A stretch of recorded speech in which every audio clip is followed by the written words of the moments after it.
Sue has been demonised enough.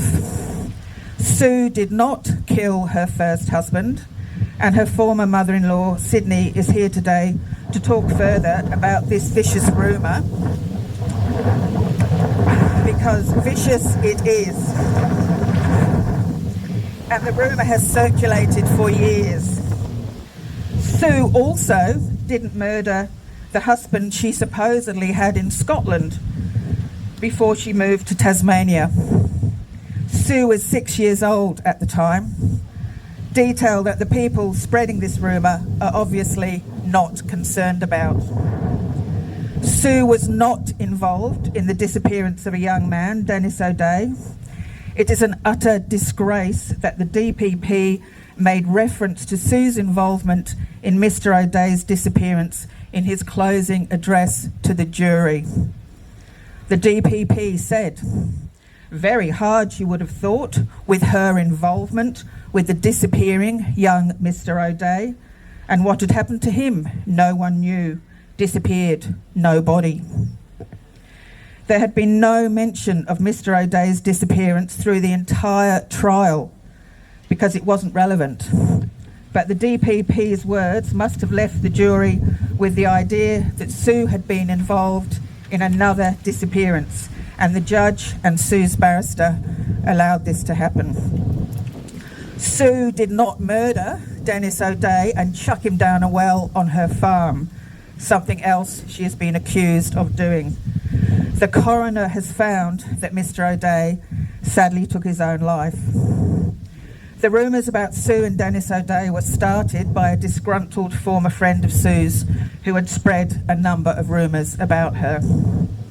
If I was a member of the jury at Sue's trial, I would be pretty angry to know that the information I was given was not true.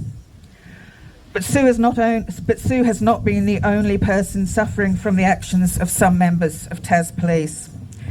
People who have recognised this great injustice and tried to help by ferreting out new witnesses and discovering new evidence have been targeted by police, homes have been raided, bank accounts gone through, personal and work files and film footage seized.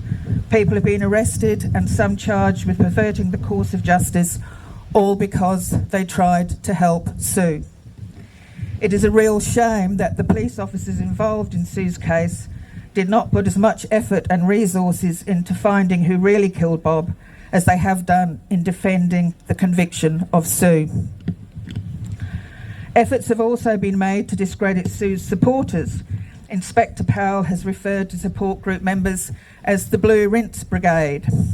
We have been described as deluded. We have been called Sue's well-heeled family and friends.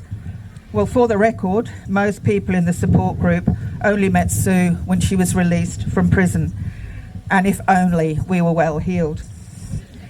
On December the 4th, 2021, an article in the Australian newspaper said, "When does a fight for justice become an obsessive crusade fueled by conspiracy theories and wishful thinking?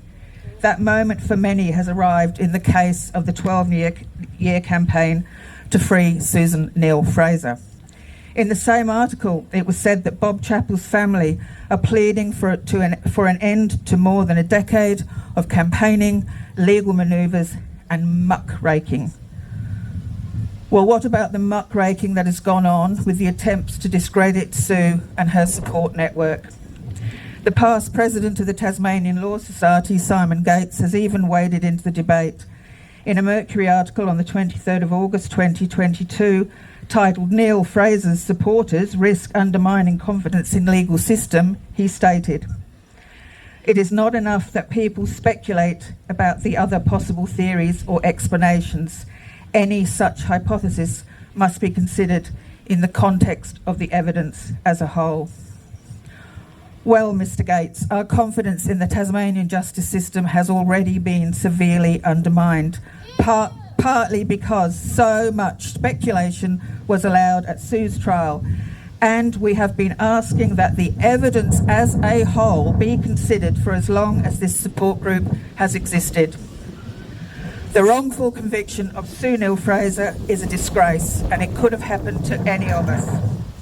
Sue's supporters will not rest until Sue has her name cleared by way of a properly independent commission of inquiry. So I finish with a message to the Tasmanian Attorney General. This is not going to go away. We are not going to go away. Deal with it, please. Thank you.